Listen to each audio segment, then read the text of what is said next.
Hello दोस्तों, तो जैसे कि पिछले एपिसोड में हमने देखा कि लिंदोंग अपने साथियों के साथ मिलकर यहाँ सन सिटी को ब्लड डीमन से प्रोटेक्ट कर रहा था। जिन ब्लड डीमंस की तादाद तो काफी ज्यादा थी, लेकिन लिंदोंग और उसके दोस्त बिल्कुल भी हार नहीं मानते। तभी अचानक ऊपर की तरफ हम लोगों ने मिस किंगसी को भी देखा, जो कि वहीं पर मुझे सबसे बड़े निर्वाणा ड्रैगन के साथ फाइट कर रही थी। और उसके साथ फाइट करते हुए उसने महसूस किया कि इसे कोई और दूर से कंट्रोल कर रहा है, जिसको मारने के बाद वो इसके बारे में इन्वेस्टिगेशन करना चाहती थी। साथ ही साथ उसे नीचे मौजूद लिंदोंग का भी एहसास हो गया था, लेकिन लिंदोंग उसके बारे में कुछ भी नहीं जान पाता। वो तो सन सिटी के बाहर अपने दोस्तों के साथ मिलकर उन सारे डीमंस को मारने के बाद उनके निर्वाणा पिल्स इकट्ठा करना शुरू कर देता है। पर तभी अचानक हम देखते हैं कि पीछे से जिन्मू और उसके साथी आ गए, जिन्होंने बाहर आते ही यहाँ मार्शन और डाइयून को बेरहमी के साथ पीठ पीछे हमला करके जान से मार डाला। ये बात थर्ड प्रिंस और लिंदोंग दोनों को काफी ज्यादा गुस्सा दिला देती है। इसलिए हम देखते हैं कि लिंदोंग अकेले ही बोस्फीयर को निकालकर पूरे के पूरे होली लाइट डायनेस्टी से फाइट करने के लिए आगे की तरफ बढ़ चला। अब आगे तो नेक्स्ट एपिसोड की शुरुआत यहाँ बिल्कुल उसी सीन से शुरू होती है, जहाँ लिंदोंग गुस्सा होकर जिन्मू से कह रहा था कि तुमने जो कुछ भी किया तुम्हें उसकी कीमत चुकानी होगी। जो सुनकर जिन्मू भी सामने की तरफ से मुस्कुराकर जवाब देते हुए कहता है कि यहाँ पर जंगल का कानून चलता है। तुम्हें सच में लगता है कि तुम मुझे मेरे गुनाहों की सजा दे सकते हो? जो कहते ही जिन्मू ने तीसी के साथ लिंदोंग को पीछे की तरफ धकेल दिया, क्योंकि जिन्मू की ताकत ज्यादा थी। दूसरी तरफ लिंदोंग, जिसने पहले ही इतने सारे ब्लड डीमंस के साथ फाइट करके अपनी एनर्जी एग्जॉस्ट कर ली थी, लेकिन फिर भी जिन्मू को हराने के लिए वो फोर्सफुली अपनी डिमोनिक एयर ट्रांसफॉर्मेशन टेक्निक को एक्टिवेट कर लेता है। जिस डिमोनिक एयर ट्रांसफॉर्मेशन टेक्निक के बाद वो यहाँ पर अपने स्पिरिचुअल बॉडी का इस्तेमाल करते हुए जिन्मू पर हमले करने शुरू हो गया। उसका हर एक अटैक ही काफी सारा डेंजरस था, इसलिए जिन्मू जितना सारा तेजी से हो सके उसके हर एक पंच को डॉज करते हुए तेजी के साथ हवा में आ गया, जहाँ खड़े होकर वो कह रहा था कि तुम्हारी ये टेक्निक तो काफी इंटरेस्टिंग है, पर अफसोस की बात की एनर्जी एक्सॉस्ट होने की वजह से तुम इस टेक्निक को ज्यादा देर मेंटेन नहीं कर सकते। और बिल्कुल ऐसा ही हुआ, लिंदोंग की डिमोनिक एयर ट्रांसफॉर्मेशन टेक्निक खत्म हो गई, जिसके बाद सिर्फ अपने प्योर स्ट्रेंथ का ही इस्तेमाल करते हुए फिर से अपने बोल स्पेयर को लेकर तेजी के साथ आगे की तरफ बढ़ते हुए जिन्मू से टकराने लगा। यह इन दोनों का ही टकराव काफी सारा तेजी से चल रहा था, जिसे नीचे से थर्ड प्रिंस और मिस वू दोनों ही देख रही थी। और वो हैरान होते हुए कहते हैं कि जिन्मू तो एक हाफ स्टेप निर्वाणा रैंक का वॉरियर है, फिर आखिर लिंदोंग उसके साथ कम्पीट कैसे कर पा रहा है? ऐसा देखकर लग रहा था कि लिंदोंग उसे बिल्कुल नेक टू नेक टक्कर दे रहा है। अपने से कमजोर वॉरियर से ये फाइट खाता हुआ देखकर जिन्मू को भी काफी सारा बेइज्जती फील हुई। इसलिए हम देखते हैं कि अचानक उसने भी गुस्से में आकर अपनी पावर इंक्रीज कर ली और अब वो लिंदोंग पर जितनी ज्यादा स्ट्रेंथ के साथ हो सके उतनी स्ट्रेंथ के साथ अपने स्फीयर से हमले करने लगा। जिन अटैक्स के दौरान हम देखते हैं कि लिंदोंग को भी धीरे धीरे करके चोटें लगती जा रही है, लेकिन फिर भी वो रुकता नहीं, बल्कि जिन्मू के साथ लगातार फाइट करता रहा। जहाँ पर हम देखते हैं कि जिन्मू लिंदोंग से कहता है कि बस बहुत हुआ, अब तुम मेरे हाथों मरोगे। जो कहती है जिन्मू अपने होली लाइट स्फीयर को एक बहुत बड़े डिवाइस स्फीयर में बदलकर फौरन से लिंदोंग पर हमला कर चुका है। इस अटैक की वजह से हम देखते हैं कि लिंदोंग उड़ता हुआ पीछे की तरफ एक चट्टान पे जा लगता है, जो करने के बाद भी जिन्मू रुकता नहीं, बल्कि उसने वहाँ पर और भी कई सारे डिवाइन मल्टीपल स्फीयर समन कर लिए थे, जिन्हें वो तेजी के साथ लिंदोंग पर हमला करते उसकी जान लेने की कोशिश कर रहा था। लेकिन लिंदोंग को भी मारना कोई बच्चों का खेल नहीं। हम देखते हैं कि वो तेजी के साथ उड़ता उन्हीं स्फीयर्स पर भागता हुआ सीधे जिन्मू की तरफ आ रहा था। इससे पहले कि वो जिन्मू को टच भी कर पाए, तभी अचानक जिन्मू ने अपने होली लाइट स्फीयर का इस्तेमाल करते उसे हिट कर दिया, जिस हिट की वजह से लिंदोंग सीधा तेजी के साथ जमीन पर आ जाता है। ये देखकर लिंदोंग के दोस्त थोड़े से परेशान हो गए थे, लेकिन ऊपर की तरफ जिन्मू के चेहरे पर एक स्माइल आ गई, जैसे कि वो लिंदोंग को बताना चाह रहा हो कि तुम मेरे सामने कुछ नहीं हो। लेकिन अपने मन ही मन में वो भी परेशान होते हुए यही सोच रहा था कि इस लड़के से निपटना तो काफी सारा डिफिकल्ट है। यही सब सोचते हुए यहाँ पर जिन्मू ने अपने सबसे पावरफुल मार्शल आर्ट टेक्निक को रेडी करना शुरू कर दिया, जिसे देखकर तो नीचे की तरफ थर्ड प्रिंस ने पहचान किया कि ये तो एक क्रिएशन रेल्म की मार्शल आर्ट टेक्निक है, जिसका मुकाबला पता नहीं लिंदोंग कर भी पाएगा या नहीं। इसलिए वो लिंदोंग को सामने से दूर हटने के लिए बोलता है। दूसरी तरफ हम देखते हैं कि होली लाइट डायनेस्टी के बाकी के सारे डिसाइपल भी जिन्मू की इस टेक्निक को पहचान गए थे, जो कि बात करते हुए कहते हैं कि ये जिन्मू की creation realm intermediate level martial art technique है, जिसके इस्तेमाल करते हुए ब्रदर जिन्मू ने पास्ट में भी कई सारे पावरफुल वॉरियर्स को हराया था। दूसरी तरफ हम देखते हैं कि लिंदोंग भी ये सब होता हुआ देख रहा है कि यहाँ जिन्मू के आसपास काफी सारी एनर्जी इकट्ठा हो रही थी, जिस पर जिन्मू भी लिंदोंग से कहता है कि अब तुम्हारी मौत तय है, आज के बाद तुम कभी भी मेरे सामने दोबारा खड़े होने की हिम्मत नहीं कर पाओगे। जो सब कहते हुए जिन्मू ने फौरन से अपनी होली एलिफेंट कोलिजन अटैक को रेडी करते हुए लिंदोंग पर हमला कर दिया। दूसरी तरफ हम देखते हैं कि लिंदोंग में इस अटैक को अपनी तरफ बढ़ता हुआ देखकर अपनी creation realm martial art technique को रेडी करना शुरू हो गया, जिसे हेवनली सेलेस्टियल फिंगर टेक्निक बोलते हैं। और वो यहाँ पर इसके फोर्थ लेवल को अनलॉक करते हुए सीधा होली एलिफेंट कोलिजन से जाकर टकरा जाता है और होली एलिफेंट कोलिजन हवा में ही डिस्ट्रॉय हो गया, जो देखकर जिन्मू सरप्राइज होते हुए कहता है कि ये इम्पॉसिबल है, ऐसा नहीं हो सकता। इसी के साथ उसने दोबारा अपने होली एलिफेंट कोलिजन अटैक को रेडी करते हुए लिंदोंग पर हमला कर दिया। फिर सेकंड टाइम भी बिल्कुल सेम रिजल्ट है यार। लिंदोंग ने आसानी के साथ उसके होली एलिफेंट कोलिजन को डिस्ट्रॉय कर दिया। साथ ही साथ उसकी ये फिंगर टेक्निक तेजी के साथ आगे की तरफ बढ़ते हुए यहाँ जिन्मू से भी टकरा गई, जहाँ टकराव से सिर्फ एक ही लम्हे पहले जिन्मू ने अपने होली लाइट शील्ड को भी एक्टिवेट कर लिया था, क्योंकि अगर इस टेक्निक को एक्टिवेट ना किया होता तो जिन्मू कब का यहाँ पर मारा जा चुका होता। फिलहाल सिर्फ वो इंजर्ड होकर ही नीचे गिर चुका है, जो देखकर तो यहाँ पर जिन्मू के साथी लिंदोंग से काफी ज्यादा घबरा चुके थे। किसी को भी ये नजारा देखकर अपनी आंखों पर यकीन नहीं आ रहा था, लेकिन यहाँ पर लिंदोंग के दोस्त उसकी चीज से काफी ज्यादा खुश दिखाई दे रहे थे, सिवाय लिन लैंगटियान के, क्योंकि वो तो यहाँ पर लिंदोंग को मरता हुआ देखना चाहता था। तभी अचानक हम देखते हैं कि ज़्यावियान भी भागता भागता फौरन से लिंदोंग के पास आ गया, जहाँ लिंदोंग उसके चेहरे पर हाथ फेरते हुए कहता है कि फिक्र मत करो ज़्यावियान, मैं बिल्कुल ठीक हूँ, चलो अब यहाँ से चलते हैं। लिंदोंग का भी बस ये कहना ही था कि तभी अचानक हम देखते हैं कि पीछे तरफ से जिन्मू एक बार पीछे अपने पैरों पर खड़े होते हुए कह रहा था कि कमीने लिंदोंग, अभी तक इस मैच का फैसला नहीं हुआ, क्योंकि अभी भी मैं जिंदा हूँ। मैं जब तक तुम्हारी जान नहीं ले लेता तब तक तुम यहाँ से कहीं नहीं जाने वाले। दूसरी तरफ जिन्मू की ऐसी कंडीशन देखकर उसके अपने साथी तो काफी सारा घबरा रहे थे। वो जिन्मू से सवाल करते हुए कहते हैं कि मास्टर क्या आप ठीक हो, जिस पर जिन्मू गुस्सा होकर उन्हें अपने से दूर हटाते हुए कहता है कि ये सब छोड़ो और होली लाइट अरे एक्टिवेट करो। यहाँ अपने मास्टर की ये बात सुनकर उन सारे के सारे डिसाइपल ने बिल्कुल ऐसे ही करना शुरू कर दिया। दूसरी तरफ लिंदोंग अपने आसपास इस होली लाइट अरे को देखकर थोड़ा सा परेशान हो गया, इसलिए वो ज़्यावियान से कहता है कि चलो हमें यहाँ से निकलना चाहिए, और ये कहती वो दोनों यहाँ से भागने लगे। लेकिन तब तक काफी ज्यादा देर हो चुकी थी, क्योंकि होली लाइट अरे पूरी तरीके से एक्टिवेट हो चुका, जो कि किसी प्रिजन की तरह इन दोनों को अपने अंदर कैद कर लेता है। लिंदोंग अपने बोन स्फीयर का इस्तेमाल करते हुए भी उसे क्रैक करके बाहर नहीं आ पा रहा था, इसलिए जिन्मू भी यहाँ पर लिंदोंग पे हंसते हुए कह रहा था कि बच्चे चाहे तुम जो मर्जी कर लो, तुम इस होली लाइट अरे से बाहर नहीं निकल पाओगे। दूसरी तरफ ये बात सुनकर थर्ड प्रिंस अपने साथियों से कहता है कि चलो हमें लिंदोंग की मदद करनी होगी, जो सुनकर वो सब लोग एग्री हो गई, और ये लोग तेजी के साथ आगे की तरफ बढ़ते हुए लिंदोंग की मदद करने के लिए रवाना हो जाते हैं, जो बात जिन्मू ने भी देख ली। इसलिए वो अपने आधे साथियों से कहता है कि जाओ इन नमूनों से निपटो, जबकि वो बाकी के कुछ साथियों के साथ मिलकर उसे होली लाइट अरे को और ज्यादा स्ट्रॉन्ग बनाता जा रहा था। यहाँ मैदान में जब सारे के सारे वॉरियर एक दूसरे से फाइट कर रहे थे, तो दूसरी तरफ लिन लैंगटियान दूर से ये सारे नजारे देखते हुए मुस्कुरा रहा था। तभी अचानक जिन्मू भी यहाँ पर एक एनर्जी अटैक लिंदोंग पर करते हुए कहता है कि लिंदोंग चलो तुम्हारे मरने का वक्त आ चुका है। जिस एनर्जी अटैक को तो लिंदोंग ने अपने बोन स्फीयर का इस्तेमाल करते हुए ब्लॉक कर लिया था। ये देखकर जिन्मू अपने साथियों से कहता है कि चलो अपनी सारी की सारी एनर्जी मेरे हवाले कर दो, ताकि जिन्मू का वो एनर्जी अटैक पहले से भी ज्यादा ताकतवर हो सके। और ये सुनकर उसके डिसाइपल्स ने बिल्कुल ऐसा ही किया, जिसकी वजह से लिंदोंग पर उस एनर्जी का प्रेशर इतना ज्यादा बढ़ चुका था कि वो मजबूरन अपने घुटनों पर आ जाता है। ये देखकर तो जिन्मू को काफी ज्यादा खुशी हो रही थी, और वो हंसते हुए कह रहा था कि मैं भी देखता हूँ कि आखिर तुम कब तक मेरी इस एनर्जी अटैक को सर्वाइव करोगे। होली लाइट डायनेस्टी से पंगा लेने का यही अंजाम होता है। यहाँ लिंदोंग को इस तरह से तकलीफ में देखकर थर्ड प्रिंस को भी उसके लिए काफी ज्यादा बुरा लग रहा था, लेकिन चूंकि इस वक्त वो फाइट में इन्वॉल्व है, इसलिए वो लिंदोंग की मदद भी नहीं कर सकता। तभी अचानक दूसरी तरफ हम उस होली लाइट अरे के अंदर देखते हैं कि लिंदोंग के स्टोन एक्टिवेट हो चुका था, जिसने धीरे धीरे करके वहाँ की एनर्जी अब्सॉर्ब करना शुरू कर दी, जिस वजह से लिंदोंग एक बार फिर से अपने पैरों पर खड़ा हो गया। ये देखकर तो दूसरी तरफ जिन्मू हैरान होते हुए कहता है कि आखिर ये सब हो क्या रहा है। जिन्मू का बस ये सवाल करना ही था कि तब तक हम देखते हैं कि दूसरी तरफ लिंदोंग ने अपने बोन स्फीयर का इस्तेमाल करते हुए फॉर्मेशन अरे को डिस्ट्रॉय कर दिया, जिसके बाद वो फौरन से निकलकर बाहर आ गया। जहाँ इस बार लिंदोंग के गुस्से का पारा हाई हो चुका है, हम देखते हैं कि उसने एक बार फिर से अपने हेवनली सेलेस्टियल फिंगर टेक्निक को रेडी करना शुरू कर दिया। जहाँ पहले तो लिंदोंग सिर्फ उस स्पिरिट की फिंगर टेक्निक का इस्तेमाल करता था, लेकिन इस बार हम देखते हैं कि लिंदोंग अपने स्पिरिट को हवा में भेज देता है, जहाँ वो बादलों में जाकर गायब हो गया। और ये करते हम देखते हैं कि लिंदोंग ने आखिरकार अपनी इस टेक्निक को भी अपडेट कर लिया है, जो देखकर तो सब लोग ही सरप्राइज थे। लिंदोंग के पहले इस टेक्निक का नाम हेवनली सेलेस्टियल फिंगर अटैक था, अब इस टेक्निक का नाम चेंज होकर हेवनली सेलेस्टियल पाम अटैक हो जाता है। जिस टेक्निक के दौरान हम देखते हैं कि लिंदोंग ने आसमान से एक बहुत ही ज्यादा पावरफुल पाम अटैक तेजी के साथ नीचे की तरफ जिन्मू पर चल दिया था, जो देखकर जिन्मू फौरन अपने साथियों के साथ मिलकर होली लाइट शील्ड को एक्टिवेट कर लेता है, जिस शील्ड का इस्तेमाल करते हुए वो कई सारे डीमंस के हमलों से खुद को बचाता रहा। लेकिन इस बार वो लिंदोंग के इस पाम अटैक से खुद को नहीं बचा पा रहा था, उससे बहुत ज्यादा मुश्किल आ रही थी। तभी अचानक हम देखते हैं कि लिंदोंग ने अपने उस हेवनली सेलेस्टियल पाम अटैक की ताकत को और भी ज्यादा इंक्रीज कर दिया,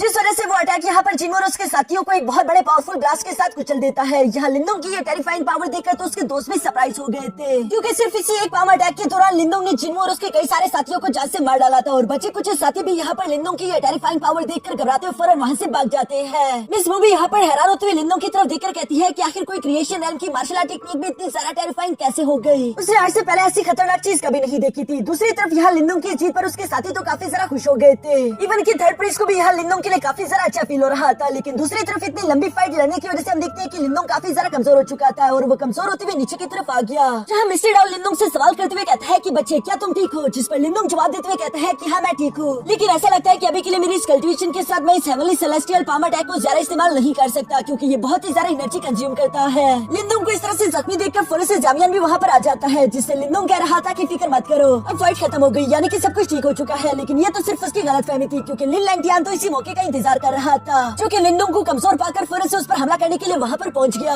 जिससे लिंदोंग को बचाने के लिए फौरन से ज़्यावियान उसके सामने आ जाता है। लेकिन लिन लैंगटियान के सामने तो ज़्यावियान कुछ भी नहीं था, जिसे वो सिर्फ एक ही पंच में ढेर कर देता है। लिंदोंग बेचारा जो कि खुद भी इस वक्त काफी ज्यादा कमजोर था, वो कुछ नहीं कर सकता, जबकि लिन लैंगटियान इस मौके से फायदा उठाना चाहता है। तभी अचानक थर्ड प्रिंस ने भी ये सब होता हुआ देख लिया, जो कि तेजी के साथ लिन लैंगटियान की तरफ बढ़ते हुए कह रहा था कि लिन लैंगटियान आखिर तुम ये क्या कर रहे हो। जैसे अपनी तरफ आता हुआ देखकर लिन लैंगटियान भी उस पर एक अटैक चलते हुए उससे पीछे की तरफ हटाकर कहता है कि थर्ड प्रिंस हम दोनों से दूर रहो, क्योंकि ये मसला मेरा और लिंदोंग का है, अगर तुमने बीच में इंटरफेयर करने की कोशिश करी तो ये तुम्हारे तुम्हारे लिए अच्छा नहीं होगा। ये सब कहने के बाद वो एक पावरफुल पंच को रेडी करते हुए लिंदोंग से कहता है कि चलो लिंदोंग मरने के लिए तैयार हो जाओ। और ये कहते उसने एक जोरदार पंच यहाँ लिंदोंग को कर दिया था। लेकिन दूसरी तरफ हम देखते हैं कि लिंदोंग ने बिना देखे उसके अटैक को ब्लॉक कर दिया था, जो देखकर तो लिन लैंगटियान भी सरप्राइज होकर कहता है कि ये क्या। तभी अचानक उसे लिंदोंग की आंखों में एक खूंखार सी फ्लेम दिखाई दी। असल में लिंदोंग ने अपनी डिवोरिंग एंसेस्ट्रल सील को एक्टिवेट कर लिया था, जिसकी ब्लैक होल डिवोरिंग पावर का इस्तेमाल करते हुए लिंदोंग ने यहाँ लिन लैंगटियान की काफी सारी एनर्जी एक साथ ही एब्सॉर्ब कर ली थी। ये देखकर दूसरी तरफ लिन लैंगटियान घबराते हुए कहता है कि मुशी मेरी मदद करो, आखिर ये सब हो क्या रहा है। दूसरी तरफ मुशी भी यहाँ पर अपनी पूरी जान लगाने के बाद सिर्फ लिन लैंगटियान को लिंदोंग से दूर ही करने में कामयाब हो पाया।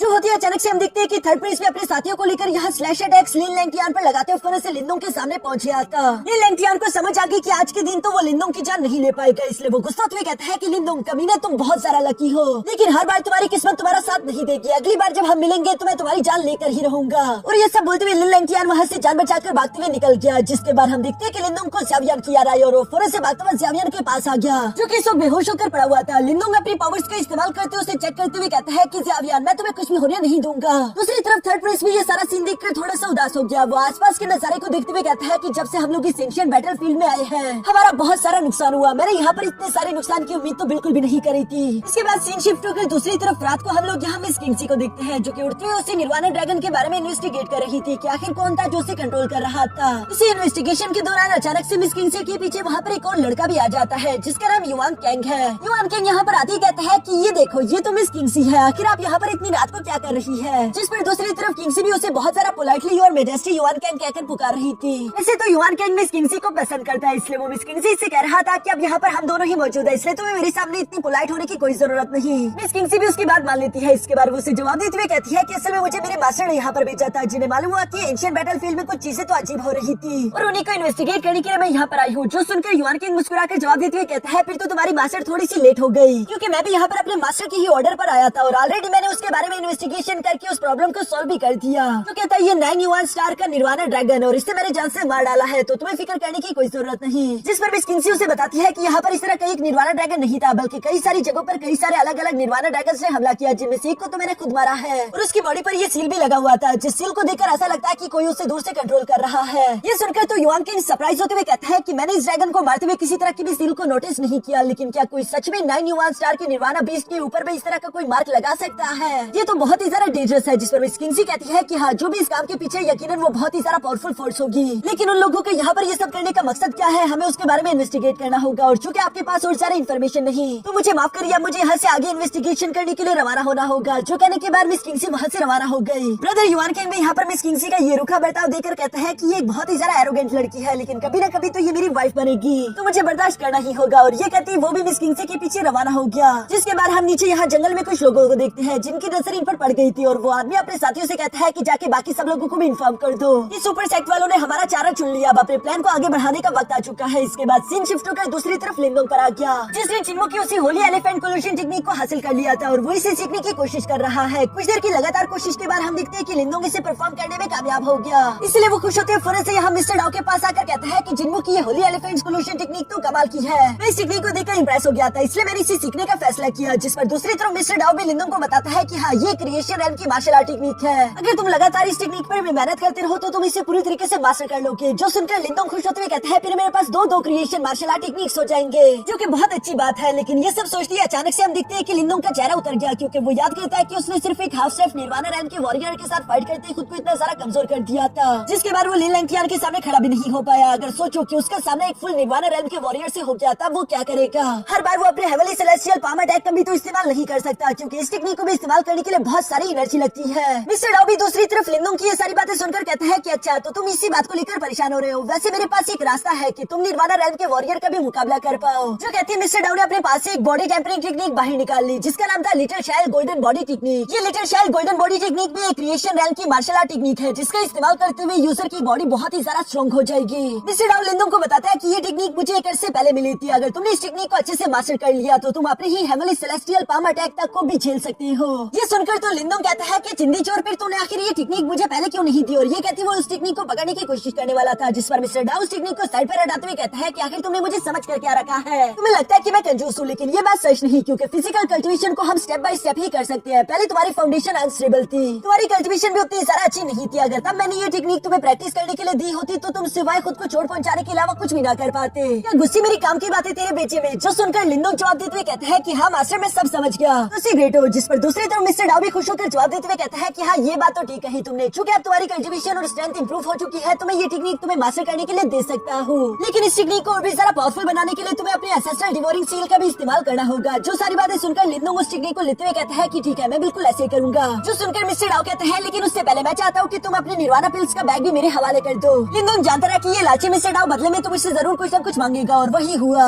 इसलिए वो ना चाहते हुए भी अपना निर्वाणा पिल वाला बैग यहाँ मिस्टर डाओ के हवाले कर देता है। जिस पर मिस्टर डाओ लिंदोंग से कह रहा था कि फिक्र मत करो, इन पिल्स का मैं तुम्हारे लिए ही इस्तेमाल करने वाला हूँ। दूसरी तरफ हम देखते हैं कि लिंदोंग ने भी अपने एंसेस्ट्रल डिवोरिंग सील का इस्तेमाल करते हुए little child golden body technique को उसके अंदर खींचना शुरू कर दिया था। जो करने के बाद लिंदोंग फौरन से जमकर के पीछे की तरफ आ जाता है ताकि वो इस टेक्निक को प्रैक्टिस कर सके। यहाँ मिस्टर डाओ लिंदोंग से कह रहा था कि याद रखना कि तुम्हें अपने एंसेस्ट्रल डिवोरिंग सील के ब्लैक होल पावर कम से कम लिमिट में रखनी होगी ताकि यहाँ पर और सारा पावरफुल लोग अट्रैक्ट ना हो जाए। जो सुनकर लिंदोंग ने बिल्कुल ऐसे ही किया और वो मिनिमम लेवल पर उस डिवोरिंग पावर को एक्टिवेट करते हुए फौरन से उसके नीचे बैठकर कल्टीवेशन करने शुरू हो गया। जो सब होता हुआ देखकर दूसरी तरफ हम देखते हैं कि मिस्टर डाओ ने भी लिंदोंग के उस निर्वाणा पिल वाले बैग को ओपन करते हुए कई सारे निर्वाणा पिल्स लिंदोंग के उस ब्लैक होल की तरफ भेजना शुरू कर दिए। जो कि बहुत ही तेजी के साथ उन निर्वाणा पिल्स को रिफाइन करते हुए उनकी एनर्जी को तेजी के साथ लिंदोंग की बॉडी की तरफ ट्रांसफर कर रहा था, जिसकी वजह से लिंदोंग की बॉडी पर बहुत सारी गोल्डन एनर्जी एक साथ गिर रही थी। इस एनर्जी की वजह से लिंदोंग को भी तकलीफ होने लगी। लेकिन दूसरी तरफ मिस्टर डाओ लिंदोंग से कहता है कि इस एनर्जी के सामने रेजिस्ट मत करो, बल्कि तुम्हें इस गोल्डन एनर्जी को एक्सेप्ट करना होगा ताकि ये सारी की सारी एनर्जी तुम्हारे बोन्स की जगह समा जाए। इस तरीके से तुम्हारे बोन्स काफी ज्यादा स्ट्रॉन्ग हो जाएगी और तुम निर्वाणा रैम्स के अटैक को भी आसानी के साथ झेल सकोगे।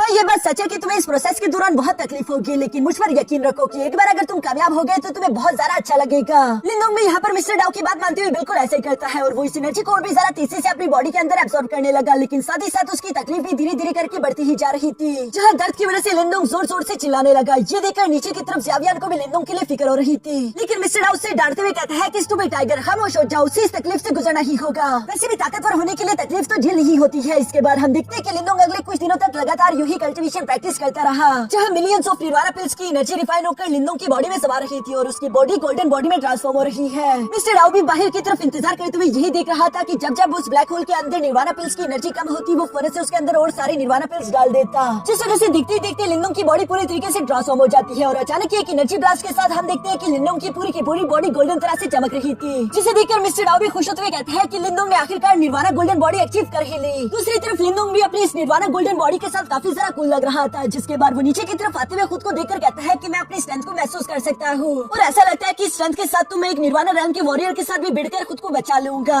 जिस पर मिस्टर डाओ भी फौरन से लिंदोंग के पास आकर कहता है कि हाँ तुमने बिल्कुल सही कहा, लेकिन अब तुम ढीले नहीं पड़ सकते बल्कि तुम्हें इस टेक्निक को और भी अच्छे से इस्तेमाल करना होगा, क्योंकि इसी टेक्निक का इस्तेमाल करते हुए तुम अपनी निर्वाणा रैम में भी ब्रेक थ्रू कर सकते हो। लिंदोंग को भी मिस्टर डाओ की ये बातें सुनकर काफी ज्यादा खुशी हुई। इसके बाद वो अपनी निर्वाणा गोल्डन बॉडी को डीएक्टिवेट करके यहाँ मिस्टर डाओ से सवाल करते हुए कहता है कि मेरी निर्वाणा पिल्स वाला बैग कहाँ पर है, जिस पर तो मिस्टर डाओ ने लिंदोंग को एक खाली बैग पकड़ा दिया था। ये देखकर लिंदोंग हैरान होते हुए कहता है कि आखिर मेरे सारे के सारे निर्वाणा पिल्स कहाँ गए, जिस पर मिस्टर डाओ मुंह बनाते हुए कहता है कि little child golden body technique को प्रैक्टिस करने में मैंने उन सारे के सारे पिल्स का तुम्हारे लिए ही इस्तेमाल किया है। लेकिन लिंदोंग को मिस्टर डाओ की बातों का यकीन नहीं आ रहा था। वो कहता है कि मैंने इतने सारे ब्लड डीमंस को मारा था, इवन की होली लाइट डायनेस्टी के डिसाइपल से मुझे इतने सारे निर्वाणा पिल्स मिले, लेकिन आखिर वो सारे के सारे निर्वाणा पिल्स गए कहाँ पर। मेरी इस टेक्निक को प्रैक्टिस करने में इतने सारे निर्वाणा पिल्स तो नहीं लगे होंगे। लिंदोंग की वैसे ये बात सच भी थी, क्योंकि मिस्टर डाओ ने कई सारे निर्वाणा पिल्स अपने लिए भी रख लिए हैं, लेकिन फिर भी वो यहाँ लिंदोंग से कहता है कि देखो लालची मत बनो, ये सोचो कि उन निर्वाणा पिल्स के बदले तुम्हें क्या मिली है, एक बहुत ही सारा स्पेशल निर्वाणा गोल्डन बॉडी। जो सुनकर मजबूरन लिंदोंग भी शांत होते हुए कहता है कि चलो ठीक ही है, लगता है कि फ्यूचर में मुझे और सारा निर्वाणा पिल्स भी इकट्ठा करने होंगे ताकि मैं खुद को ताकतवर कर सकूं। अब चलो हमें वापस से सन सिटी जाना होगा। इसके बाद हम देखते हैं कि लिंदोंग ज़ावियान पर सवार होते हुए वापस से सन सिटी की तरफ रवाना हो गया,